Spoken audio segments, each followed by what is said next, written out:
From the top of Tim McLoone Supper Club in Asbury Park, New Jersey, welcome to the Tim McLoone Radio Show, where each week we bring you interesting, creative, and dynamic people from the worlds of entertainment, sports, business, food, and philanthropy.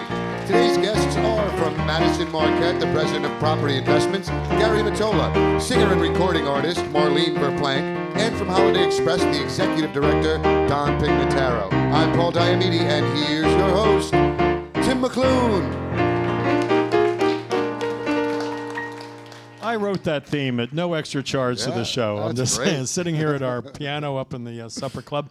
Thanks, everyone, for being here in Asbury Park. It's a beautiful day out. I must say, the ocean. That same ocean, and we'll be speaking with Gary Mattola in a little while about the devastation that it wrought last October. But it looks pretty friendly today. Yeah, it looks great. It's a little close, but friendly. We're all a little bit nervous about it. But anyway, it's great to be here in Asbury Park, and nice to see you again, Paul. Good to see you, Tim. You know, I have to say that I was down in Maryland and staying in a hotel down there. I watched more TV than I normally do late at night. And so what I couldn't help but notice, and we've seen these commercials a million times, and yet I never really paid attention. The ads for any kind of medications. So they have to do two simultaneous things with these ads. On the one, they're showing you pictures and playing music that makes you feel really good about that ad. Idyllic, and then on the other side, I presume it's the Food and Drug Administration, makes them tell you the side effects. So I was watching... Phil Mickelson's taking something because, you know, the golfer, because he's sore when he gets up in the morning. And he's trying to play in the Masters and the U.S. Open, and he needs help for his joint pain. So you see Phil Mickelson swinging a golf club, and everybody likes Phil. And he's out on a golf course, and people are walking around, and there's birds and butterflies and really pleasant music going as they're saying, this drug may cause diarrhea, vomiting, cancer, dizziness. Nausea. It can be fatal in some cases. Something. Man, I know I was a little sore, but I think I'm going to have to put up with these knees bother me a little bit longer. And then, who is it? Dana, I think, said to us, if these symptoms persist, call. If you fall down and can't get up, call a doctor. Yeah, I think that we would have gotten that. But meanwhile, you know, Phil looks pretty happy. So I don't swinging know. his golf club. I'm not naming any drugs here, but it's just hysterical to hear these things. But then I was also watching the car ads. And there seem to be two types of car ads. The one is all about safety. You know, that one that's really kind of sweet, actually, where the little girl's in the car. She's like 7 or 8 years old, and she's pretending to drive, and the father's talking to her, and then the next time you see her, she's probably 19 or something like that, and it's all about safety. Then there's these other car commercials. I saw one today where the car is on a race course, pulling up alongside like the descendant of Mario Andretti or something, and they ask him to roll his window down to ask him directions, but they're driving like 500 miles an hour. So on the one hand, we've got the safety ones. On the other hand, we've got the, let's see how fast this baby can go. And Dana also pointed out that there's a little caption along the bottom of the screen that says, this is a closed course, professional driver, do not try this. Right. Great. That Dana, she's paying attention. And then the third one was, to me, the most offensive. It was an offensive commercial because it's another one. I think it's a car commercial, but they've got this infant in a car seat and behind the front seats. And then there's a genie in it kind of person who all of a sudden sits in the back seat. And they say, what's your wish? And say, well, I'd like to know what my baby would say if my baby could talk. And all of a sudden the baby talks. I'm just saying. No talking babies while E-Trade is still on the air. Yeah, that's the best. The that vintage talking infant ones, nobody knows. He's great, that kid. That's a funny commercial. Those are the best commercials ever. You should not be allowed to put a talking infant commercial on until that one has run its course. This is the kind of in-depth stuff we bring all of you here. This is what we do. It's as funny as it gets. In the radio show. But I got to stop watching TV. But I wanted to point out our upcoming Masters in Music program that we've done here now for, I guess, almost 2 years. Right. We did it with a group called Sammy Boyd Productions, and we get people who are really lifers in the music industry, and we've had them in the building performing. It's been amazing. Jimmy Webb, who wrote Up and Away and MacArthur's Park and all those great songs, he was here, and Darlene Love and Benny King. The night before the storm, the night before Sandy, we've talked about this before, the last song sung in this building before we get a few feet of sand and water in the building, was Stand By Me. Benny King standing right here. great. And I got to play piano behind him doing it. It was fantastic. Gary U.S. Bonds was here. He was a lot of fun. Yeah. But we have some other shows coming up. Marshall Crenshaw, who did Someday, Some Way, he'll be here July 26th. Denny Lane back in November. He's the guy from Wings. He's going to do the Abbey Road album here. But one of my favorites, and it's just funny to think that he's still performing, is Bobby Rydell. Wow. And Bobby Rydell is going to be here on November 29th. And he was in Bye Bye Birdie, which was, and we'll talk about it obviously when he's here, about how well he danced in that. And, you know, you think about now there's all these Disney-produced young performers, and they go through almost like the Disney Academy down in Orlando, and they spew out just dozens and dozens of these ridiculously talented young people. Well, back then it wasn't like that. I mean, you had individuals like Bobby Rydell, but they were kind of like, you know, they're singers, and it wasn't as clear that they were being trained in dancing and all the rest of it. But anyway, I was on my way here, and it came on the radio, one of his songs, and I always like this, and we'll see. So this was one of Bobby Rydell's hits, and I have to admit, I would have been pressed to think, what were Bobby Rydell's songs? You know, it was a name you knew, like Fabian, Bobby Rydell. But anyway, this was one of my favorites. Forget him if he doesn't love you. Forget him if he doesn't care. Don't let him tell you that he wants you, 'cause he can't give you love that isn't fair. Little girl, he's never thinking of you. He'll break your heart, just wait and see. So don't you cry now, better tell him goodbye now. Forget him, and please come home to me. He did it in this high key. Forget him if he doesn't love you. Forget him if he doesn't care. Don't let him tell you that he wants you, 'cause he can't give you love that isn't there. Little girl, he's never thinking of you. He'll break your heart, just wait and see.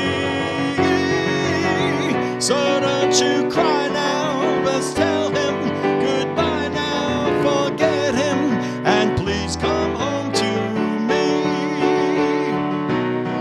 Don't you cry now, just tell him goodbye now. Forget him, and please come home to me.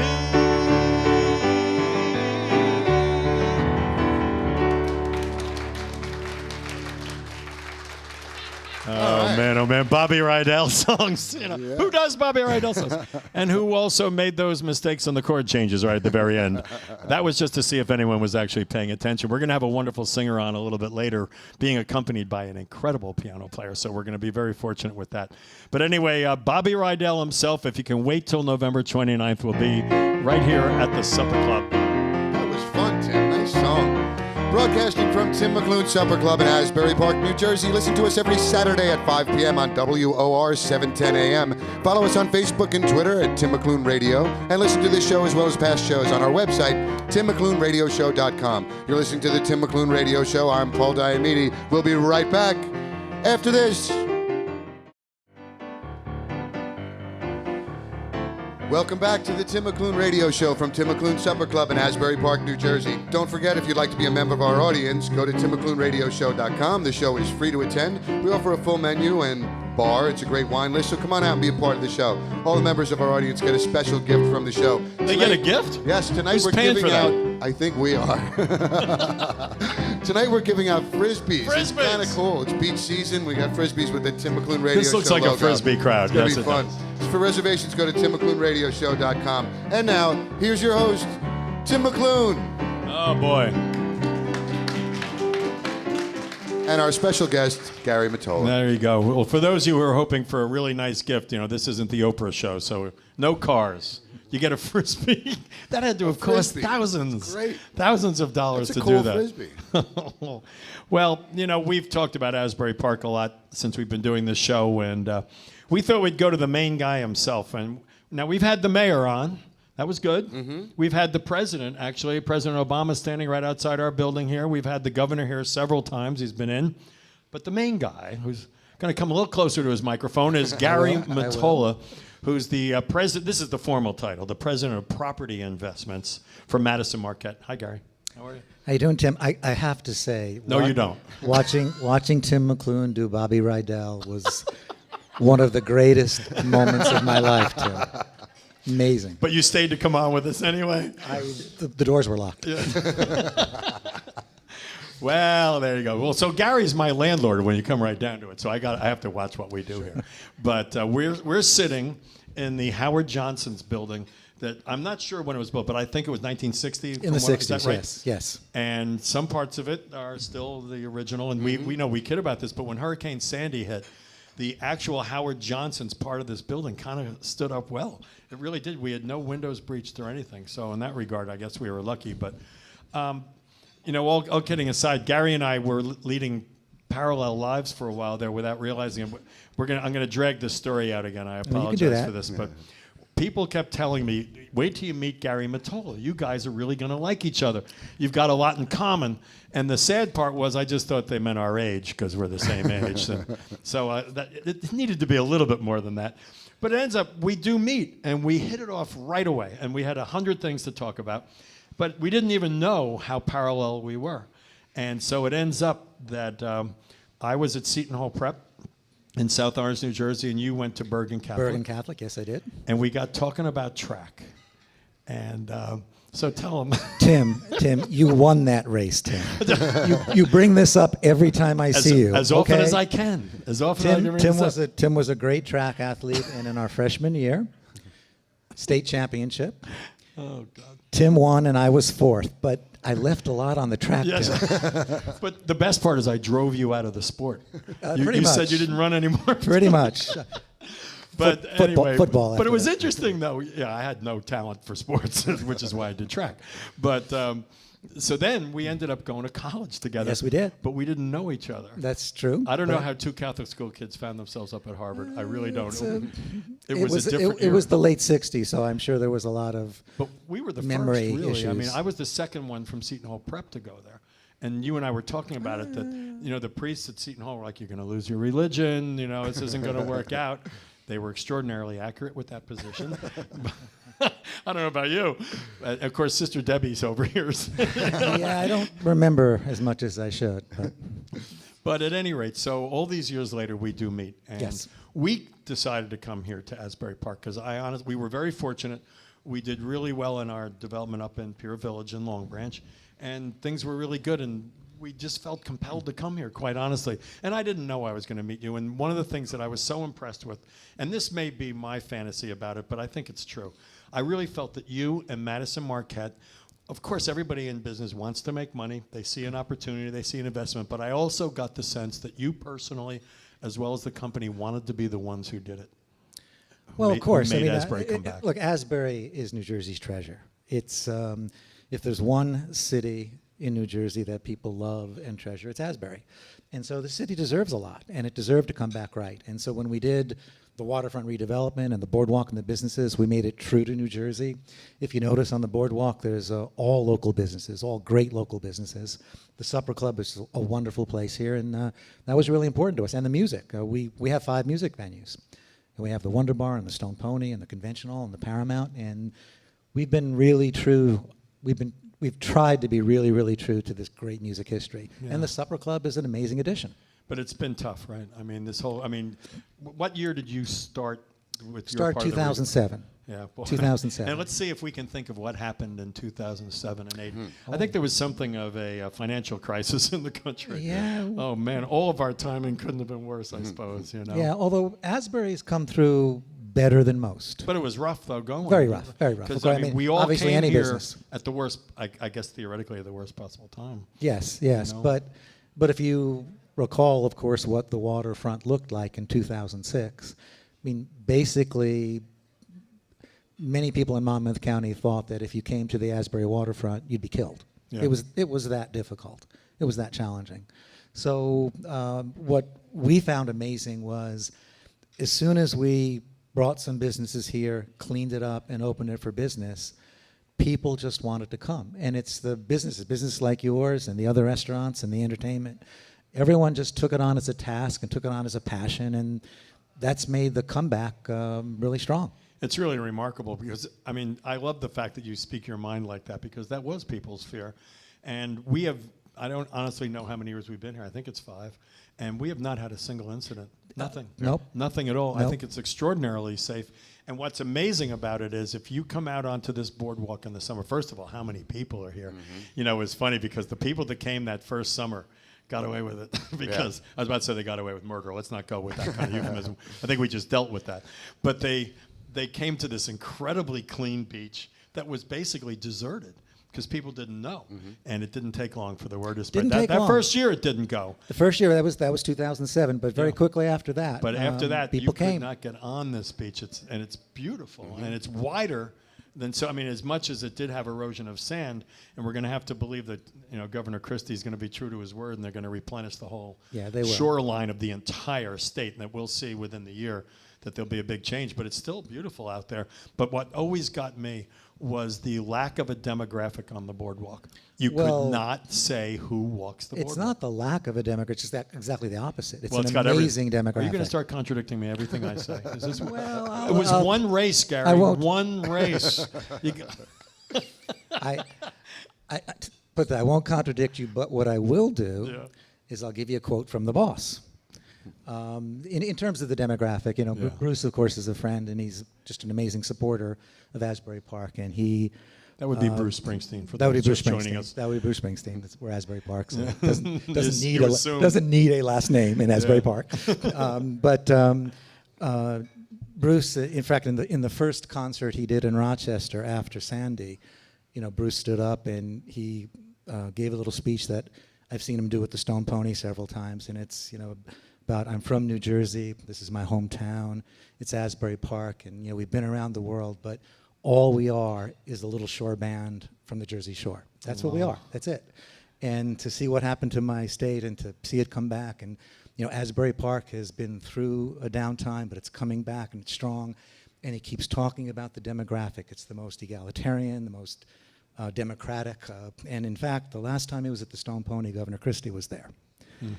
And he kind of gave that speech, and he started saying it's egalitarian, it's democratic, and he looked up, and I think he realized, he said, I mean, by democratic, I mean equal and all. I think he kind of realized what he was saying at the time. Yeah. So it is, but it is amazing. It's as equal and as inclusive as you can possibly be. That's what I meant, by saying there's no demographic. You just couldn't possibly say.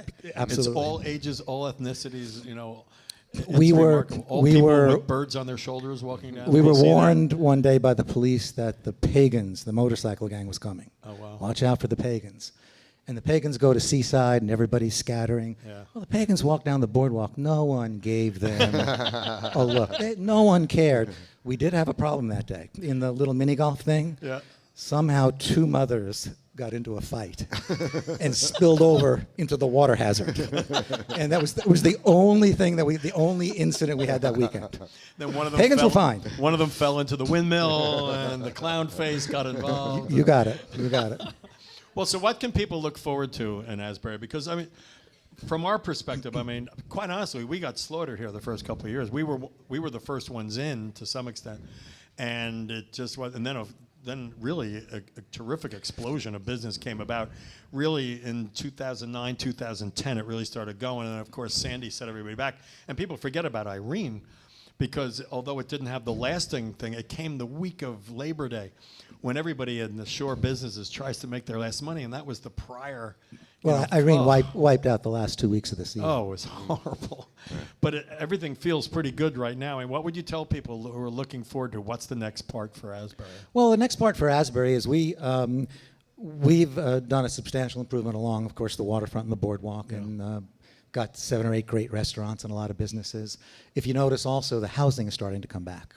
Well, I think that's the biggest thing because I've told people very big. that until people live here, it won't really have that vibrant feel. If everybody's driving here, it's not the same. Well, the housing is coming back. You know, we did a joint venture with iStar. We own 25% of all that residential land that's here in Asbury. iStar owns 75. We combined, and iStar is now building, and they're building great stuff.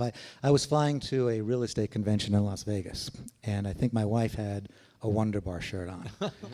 The flight attendant, this very lovely lady, attractive lady, mid-50s, 6 kids, 9 grandkids. She came running over, grabbed me, made me sit in the jump seat because she said, "We won the lottery. We just bought a house in Asbury Park, right at the Vive over here." She was so excited. And, you know, 6 years ago, to have a woman like that be willing to come to Asbury and take a risk wouldn't have happened. So you've got a tremendous passion for the place. Even newcomers really like it. And having the residential be filled in all behind the waterfront is really important, and that'll help us because we're going to be expanding the buildings along the waterfront, expanding the businesses, and we're going up. I know it doesn't, in a sense, affect you or me, but I thought one of the great things about Asbury was the businesses in town, you know, Cookman Avenue and the rest of it, who really kind of kept things going. When we were all kind of, you know, all the attention sometimes goes to the boardwalk, and that's a natural thing because that's what people think about. But in town, I hate to say it, but there's fantastic restaurants. Sure. They are doing an arts community that is wonderful and vibrant and really kept it rolling because it's clean, it's organized. You know, I've said many times, I said it to our mayor, our outgoing mayor now as it ends up, but until the west side of Asbury is included somehow in all of this, and that, you know, all ships rising in a rising tide and all that good stuff. It's not a complete rebirth of Asbury because the death and destruction that's still on the other side of the tracks is just Well, it's absolutely true. I mean, and you're right about downtown and the business and arts community. Asbury Park's got passion. It's passion unlimited, and that's what, you know, and it's driven downtown and driven the arts community. And the west side's been difficult. I mean, I think for a while there, things seem to calm down, but the last 2 years or so, it's heated up a bit, and there's got to be a way to bring the community together, to unify it, and to make the West Side share in what's happening on the East Side. Well, I think people would agree that employment is probably one of the best things to fight it, and the fact that you're bringing businesses here and building houses and doing those kind of things. You know, it's interesting in our restaurant business, you know, it's just this little world that we all inhabit, that they've been talking lately about how difficult it's been to fill out kitchen staffs because post-Sandy there's so much construction going on, and construction pays better than restaurants do, quite frankly, restaurant kitchen anyway. So it's harder for us to get people to work here. And, you know, when you listen to about all immigration reform and all the rest of it, you're constantly reminded of the people that are doing some of the toughest work, you know, in our country, and certainly in this building right now.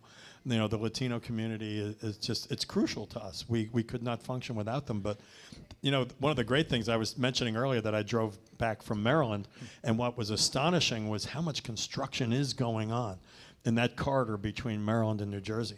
And it's a very promising thing. And probably the greatest hope we have is better education on the one hand, and you hope that somehow or other that's going to improve. And on the other hand, employment. Yeah, you also hope that somehow there's a New Jersey spirit that's special. I mean, I like to think that. I like to think that we are kind of an exceptional state, and we do have a will and an intensity that others don't. We have the New Jersey Hall of Fame, by the way. I do want to mention the New Jersey Hall of Fame, great institution. Yeah.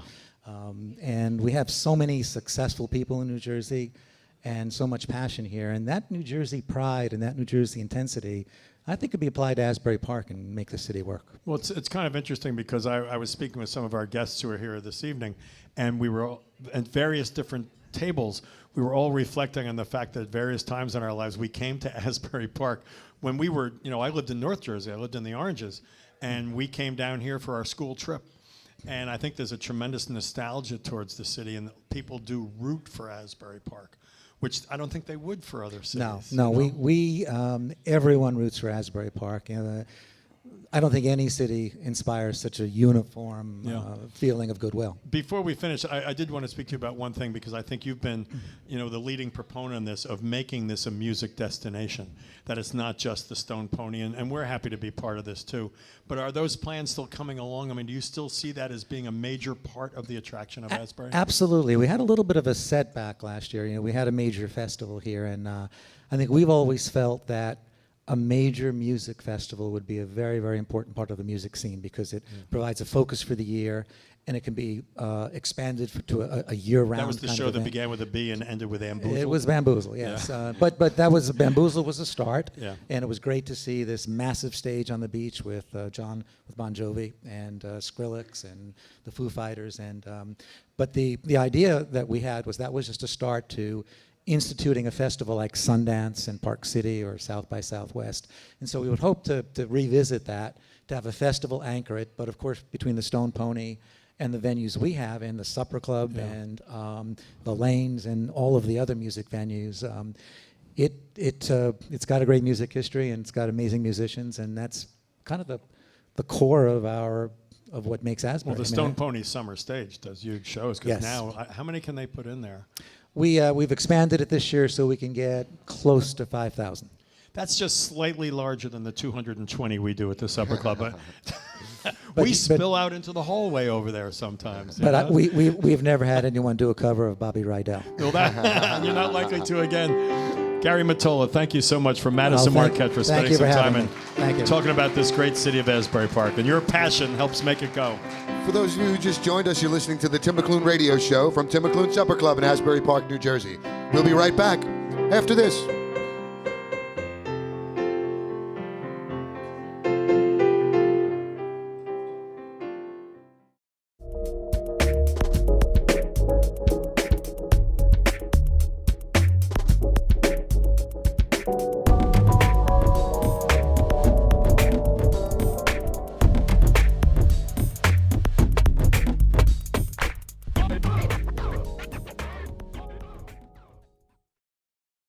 And now, here's your host, Tim McLoone. I'm your host.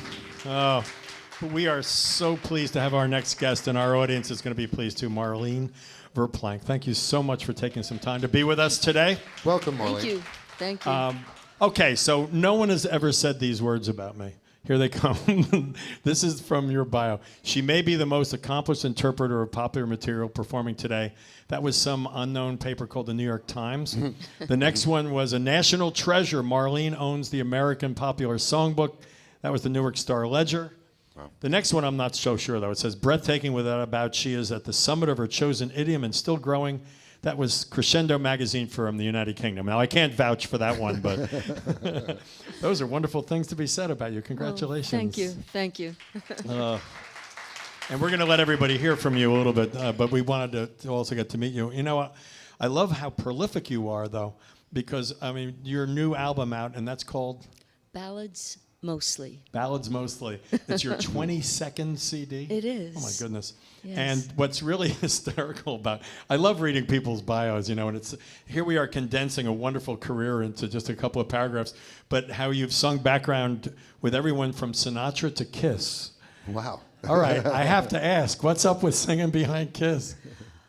I get the Sinatra thing, but I don't get the Kiss part. Actually, Frank Sinatra came to the session, and he was part of the recording. Really? But when we did the Kiss album, we did it in layers, the rhythm section first, Sure. then the horns, then the singers came in. We never saw Kiss, but we were part of that album. 16 singers on that one. Wow. But you've done a lot of wonderful backup work in your career, aside from tons. headlining your own Everybody, shows and so. yes, yes. So it's kind of interesting. I don't know if are you aware of there's a new documentary movie out now called 20 Feet from Stardom, and it features mostly the girl group singers, including our friend Darlene Love. Oh, yes, it's out yes. right now, and people should go see this.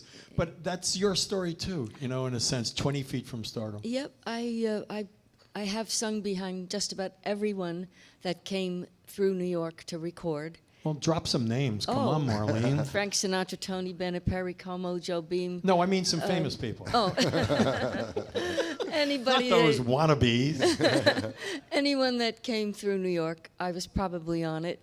And all the commercials that were done in the 60s, 70s, and 80s, I was probably on that too. Wow, good Yeah. for you. You know, it's funny because I mentioned earlier that, you know, being a lifer in the business, you know, and Yeah. how I kept, you know, saying this was going to be my last year singing and stuff. And I think after my performance earlier, maybe it should be the dreaded Bobby Rydell song. But, you know, for a person like yourself, you just want to keep making your art, right? Well, I was born to sing, I'm sure. And I sing all over the world now. I do a lot of concerts. I keep recording. This particular record, ballads mostly, hit number 47 in 3 weeks. Wow. So that's nice. I've never been higher than about 1,365. There was 1 month in May back in the 60s. It was a great time for me. Well, it may not go any higher, but I'm happy that it's there, you know. But it's got to be wonderful recording. And I mean, Yeah. I don't know how you feel about it, but my happiest times have actually been in the recording studio. I love to record. I think I've been behind the microphone probably more than just about any person in the business, because I spent hours every day running from one session to another. Wow. And to do 3, 4, 5 dates a day was nothing. Really? Yeah. But I mean, Yeah. I can't imagine how you can bring it to, and I'm sure it was different genres and different Yeah, performers. you never and knew what you were going to do, and you had to do it the first time, really, and do it well. I And guess, or it would be next. yes. You know, so thank you very much, About Marlene. 300 waiting to take your place. Wow. Yeah, it was a lot of fun. But And the American Songbook, is that still where you find your heart oh yeah, the most? yeah, I do. I love all the composers that came from the turn of the 20th century to now, and I've done a lot of their material, like Gershwin, Porter, Berlin, Johnny Mercer, Van Heusen, Yeah. all these fellas that are just the best of the best of the best. I think the greatest thing about it is that I used to feel sad when you would hear, truthfully, someone like Sinatra trying to do Beatles and pop songs.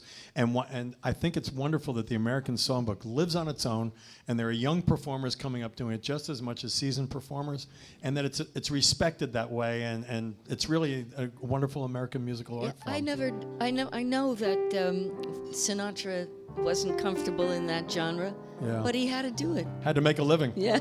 Well, you know, the best part about this is we're going to get to hear Marlene in just a few moments, and she's going to be joined on piano by a wonderful piano player. Thank goodness it's not me. It's a friend of ours named Carl German, who happens to be the musical director for The Lion King on How Broadway. lucky is that? How good is that? And we'll be right back with that.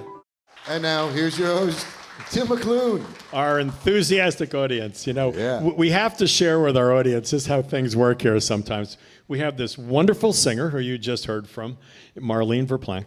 And so she brought some music to play, not realizing the illiteracy of my musical background, which is, there's an old joke, how do you get an electric guitar player to play quieter? You put a piece of sheet music in front of them. And that goes for me too. But happening to be seated right next to Marlene is our good friend Carl German, who came to see the show, came to see you, along with his wonderful wife. And Carl is the musical director for Lion King on Broadway. So while we were sitting there, What a lucky coincidence. that applause, by the way, Carl, was for the play, not for you. Yes, These people enjoyed seeing Lion King. I appreciate that. They didn't care I about you. appreciate that. But so anyway, I was like, Carl, how would you feel like doing a little something on the radio show? The last time he and his wife, Mary Darcy, who played the lead role of Christine on Broadway and Phantom of the Opera, by the way, the last time they were here, they played The Glass. They did this for us. They were clinking glasses. To Little Darlin' by the Elegance, the Diamond, I don't know who the Little Darlin'. This is the kind of high level stuff they do. So I felt badly. So I said, let's do something high level. So I asked Carl if he would be kind enough and foolish enough. Your career is on the line here, young man. But Carl is going to accompany Marlene Verplanck. Marlene, tell us what you're about to do. Thank you. The song I'm about to sing was written by two of the most famous songwriters in the history of songwriting. Johnny Mercer wrote these lyrics, and Jimmy Van Heusen wrote the melody, and it was their first collaboration in 1937.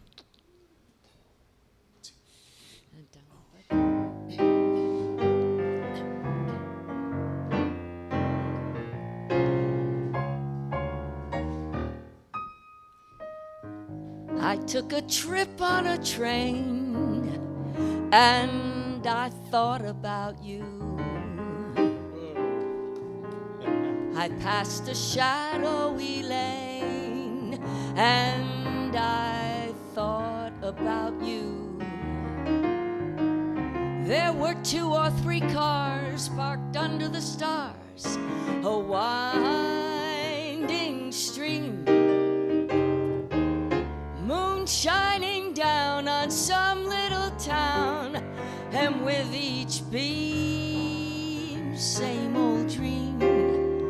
With every stop that we made, I thought about you. And when I pulled down the shade, I really felt blue. I peeked through the crack and looked at the track, the one going back to you. And what did I do? I thought about you.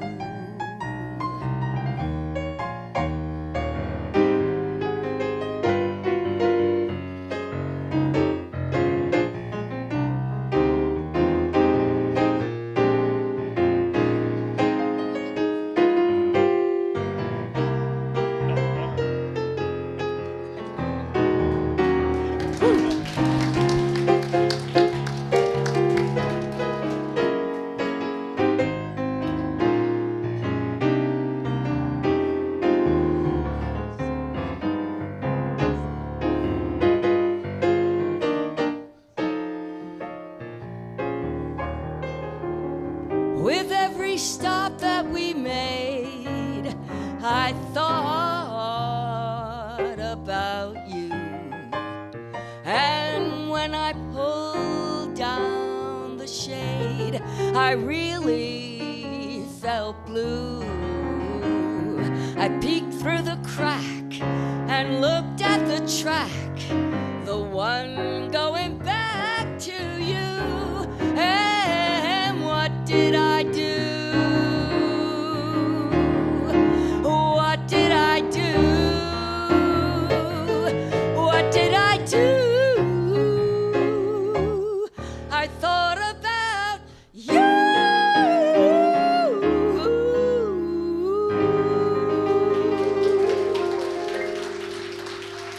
Marlene Verplanck. Thank you. How Bringing lucky it is here. this? Carl, thank you. Carl German on the piano. Marlene, that was absolutely spectacular. Thank you so much for gracing us with that. You can still sing it, baby. For those of you who just joined us, you're listening to the Tim McLoone Radio Show from Tim McLoone Supper Club in Asbury Park, New Jersey. We'll be right back. And now, here's your host, Tim McLoone. Oh, well, thank you. Somehow it doesn't seem right having a beer commercial after Marlene, but that was It's a classy absolutely beer. brilliant. And you know what? And you know what the piano just said? Oh, it's you again. You know, after Carl playing, it's like, oh, jeez. You play too. My father was always like, you're too loud. Anyway, our next guest is an important person in my life, actually, Don Pignataro, who's the executive director of our favorite charity in the entire universe, Holiday Express. Welcome, Don. Welcome, Don. Thank you. Thank you. And for your first song, what will you be doing? Yeah, Don said he really didn't want to come on now after Marlene. And That's who I want to follow. I don't blame you, by the way. It's none of us want to be here right now. We just like, Marlene, do 3 more songs, we're out of here. But anyway, thanks so much for being here. And your being here actually sort of signals a change in Holiday Express. Like many little 501c3s, it started in my kitchen back in 1993, and I was calling all the musicians. There were, I guess, 17 of us, and we did 10 events that first year. And maybe, I can explain to people anyway what Holiday Express is. And basically, around Thanksgiving time, holiday time, it's a little bit earlier now to fit everything in, and Christmas Eve, we do totally free performances for people who basically, if we weren't there, get very little attention or no attention at all at holiday time, or their needs are so great, we don't care if they're getting attention. And onward we marched, and that first year we did 10 of them. And the second year, I think it was 17, we moved from my kitchen to my garage in the third year, and we did something like 23. We got stuck in the 20s for a while as we moved to we were on the property of the late lamented Rum Runner up in Seabright. We had a trailer there as we moved into the 30 performances a year, and then we moved to a little house that the people kicked us out because they said, oh, we're going to develop this property now. It's still sitting there 15 years later as we moved into 40s. Well, this year we now have an office that Don runs. We'll get to you in a moment, Don. I'm just That's quite all rolling right. here. And this year we're going to be doing with Holiday Express. We're doing our record 65 performances, and really not performances because that implies it's just music. I mean, we're throwing 65 events for these people who we are privileged to serve each and every year, and you're in charge. That's what you tell me. Well, I mean, it was a big change because, we were kind of typical of a lot of organizations where I was the founder and, I was kind of driving the boat there for a long time, but it grew beyond me. And I honestly didn't have the time, in a sense. Very typical in the charity world how it evolves in that way, because the grassroots has a wonderful cause and there's a lot of great things going on. And as you start to grow, there comes a time when it does cost more money to do what you're doing, like anything. And as you continue to need the funding, the people that are providing those funding will start to say, well, okay, how are you running this business and what are you doing it? And that's kind of the natural evolution. That first year in 1993, it cost us about $10,000 to do it. We've talked about this before, and we held a concert at the end because I'm a genius. At the Trade Winds, also late lamented, in Seabright. And we made like $9,983. Wow. I think I chipped in the other 17. And then the next year, Bruce Springsteen shows up and plays. So that carried us for a few years. Great. The next few years, everyone waiting, what time is Bruce getting here? And it's been a long wait since then. But that's how it was. And now it literally costs us $1 million a year. This year will be just about $1 million in financial support and donations. And then we give away things too. So we get donations of product. And we give away about $500,000 worth of items to the folks that we see too. So the combination there is just about $1.5 million to do what we do in these kind of short 35 days. Yeah. I mean, our volunteer staff is just absurd. And one of the wonderful things that we have going, and it's not to say that this is what all of them are, but we have a lot of seniors who come into the warehouse in the morning every day. We do. And they pack bags pack the truck and help us keep this thing going. It's amazing. We've grown into such a volunteer base. We can't do it without them. As Tim refers to, the gift bags that we give away, some of the places that we go to, we have heard over the years that this may be the only thing that they are receiving for their holiday present. And you kind of think about that, and you can't understand that. So we wanted to make it special for them. So if it's an economically in need place, hats and gloves and mittens and blankets and coats and those type things and personal care. And we have an army of people that put them together, and it's a lot of manual bags filling and trucks and volunteers, and it works out. It was rough last year because with Hurricane Sandy coming, at the exact moment it did, Halloween got canceled. And we used to corner the Halloween candy market. All the parents would be collecting the candy, and they'd say, there's 2 Hershey bars for you. The other 37 we're giving to Holiday Express. But so people understand who our audience is. As I said, it's people who otherwise would receive little or no attention. Right. One of the misconceptions about Holiday Express is people will say, hey, here's money for the kids, or here's that thing you do for kids. We do see some children, but the children we see are really the ones who are, have dramatic physical and or mental disabilities. Right. But mostly we play to adults, and that's been the biggest change in it over the years. We don't go to typical places. We really, if we go to a hospital, it's because it's a special needs hospital. Right. And mostly we see what I refer to as adult orphans. Right. People who, in most cases, have they've either outlived their caregivers or they're estranged from them because of, quite frankly, because of their behavior in many cases. Right. And a lot of this are birth issues. Some of it's drug abuse. We don't care.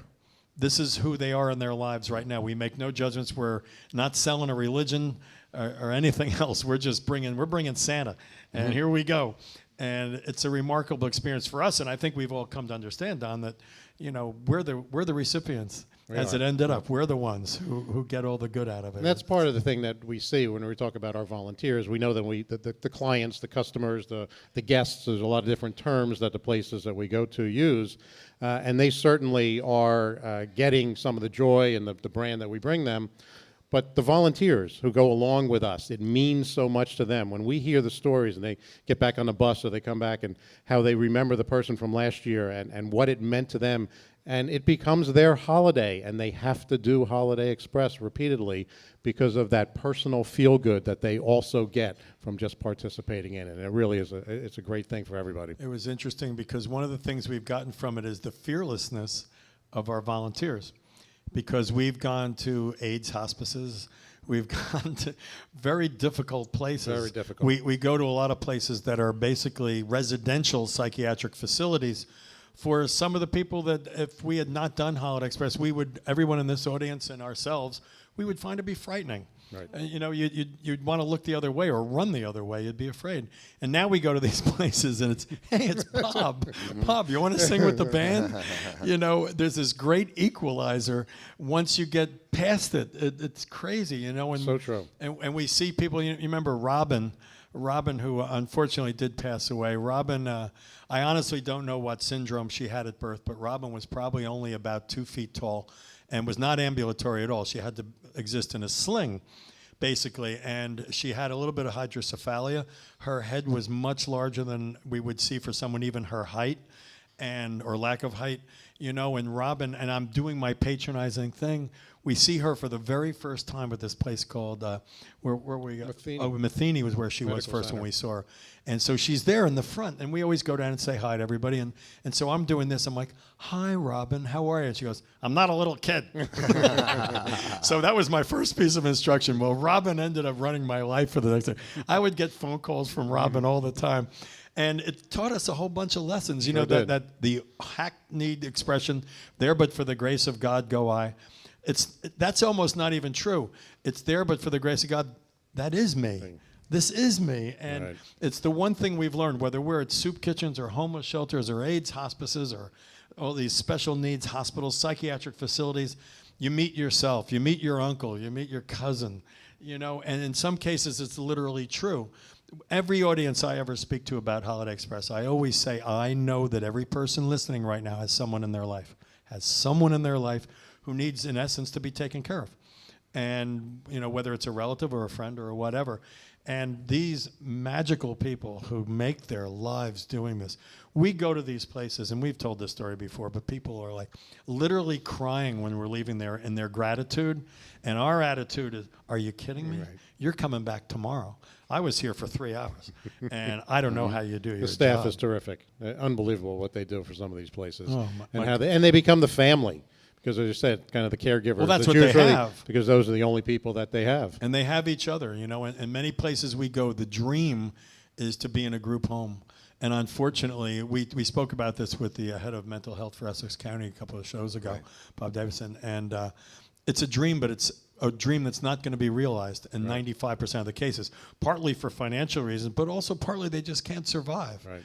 And we just see these miraculous social workers, and nobody's going to offshore places to hide their money if they're social workers. They don't have like accounts in the Cayman Islands, and how they dedicate their lives to this is beyond me.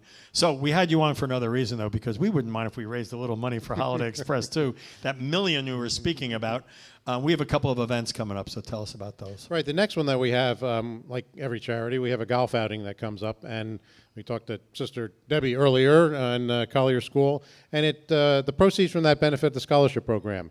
Each year, we give out scholarships to students deserving that are able to graduate from high school, and they've been accepted into a college, and they aren't necessarily the mainstream type schools, yet through the challenges that they've had in their lives and the obstacles and the things that they have gone through. And there are some very tough and difficult stories. Well, these are at-risk kids. At-risk kids. Absolutely at-risk kids. Yet they have gone through that where they have been eligible to get into a 2-year or a 4-year school. And we provide them scholarships. So the golf outing that we have So what's the coming date up- of the golf outing? The date is July 22nd. It's being held at Manasquan River Golf And Ray Club in Catino, a very Brio. generous person, And is also our is primary presenting sponsor. sponsor, Ray Catino. We're very happy to have them on board this year. And when is the clam bake? The clam bake is September 15th, and we're very happy to have Short Point Distributing Company as our presenting sponsor for that. Well, we hope people will consider getting in touch with Holiday Express, holidayexpress.org. Don Pignataro, Executive Director. Thanks so much. John. Thank you. Thank you for tuning in today and listening to us for this hour. Tune in every Saturday afternoon from 5 p.m. to 6 p.m. right here on WOR 710 AM and on iHeartRadio. Don't forget to follow us on Facebook and on Twitter at Tim McLoone Radio. The accounts and descriptions of this broadcast are the property of McLoone Broadcasting. The retransmission or rebroadcast of any part of the Tim McLoone Radio Show without express written consent of McLoone Broadcasting is strictly prohibited. This is strictly prohibited, right? We're not fooling around here. The show is produced by TME. The coordinating producer is Virginia Sanderson. She's the technical director and associate producer is Dana Noto. Oh, she's great. Our sound engineers are Tony Lasardo and Thomas Bishop. They're not For much. Tim McLoone, I'm Paul Diamede, and we'll see you next week on the radio. Yes, you will.